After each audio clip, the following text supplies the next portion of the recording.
International Women's Strike and Coalition for having us here today.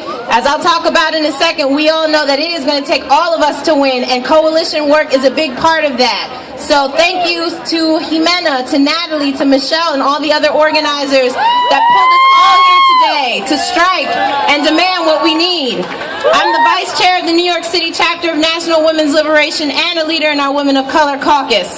And we're a multiracial feminist group that wants to fight male supremacy and gain more freedom for women. That's right. Last year, from January 20th to 21st, the Inauguration Day weekend, NWL called for our own women's strike to demand many of the same things that we're demanding here today. We understand that this economic system, that is capitalism, makes the fight for a feminist struggle an uphill battle.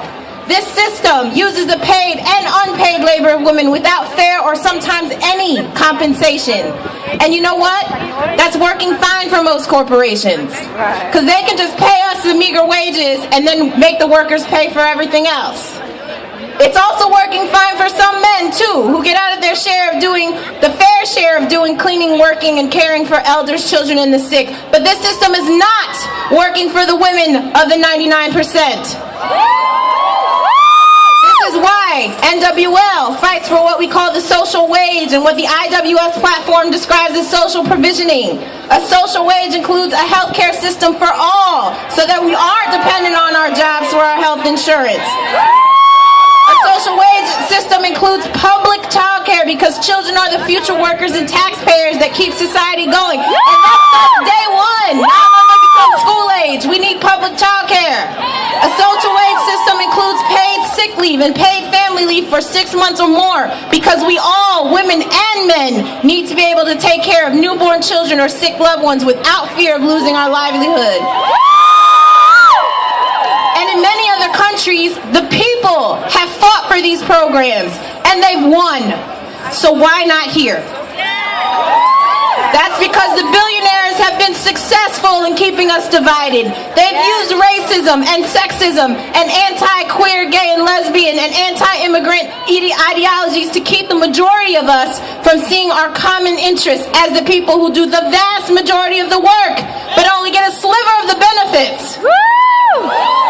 But more and more people know, and we're on to their strategy. And we say, we're not going to take it anymore. We will not accept the crumbs they are willing to offer in place of a full social wage system. We will not just accept the crumbs like Obamacare or universal pre-K or Cuomo's pitiful 8 weeks of paid leave at 50% of pay. If we can barely afford skyrocketing rents and food prices at full pay, what are we going to do at 50% of pay?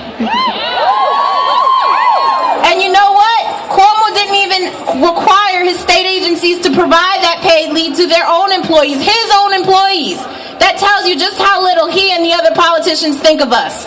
So tell me, are we going to let them dress up lead and tell us it's gold? No! Hell no! We want to win this fight, and to win this fight, we must be unified and organized. We cannot let them pay unionized workers, but then take that money from Medicaid. We cannot win public child care and elder care at the expense of the workers, mostly women of color and immigrants, who provide this care. We have to demand fair wages. We will not fight for the New York Health Act, the Single Payer Health Act in New York State, and for Medicaid for all, and win it at the expense of women by letting them convince us that it should not include abortion or birth control, which it currently includes. But let's make sure we keep the pressure on to make sure we win for all people.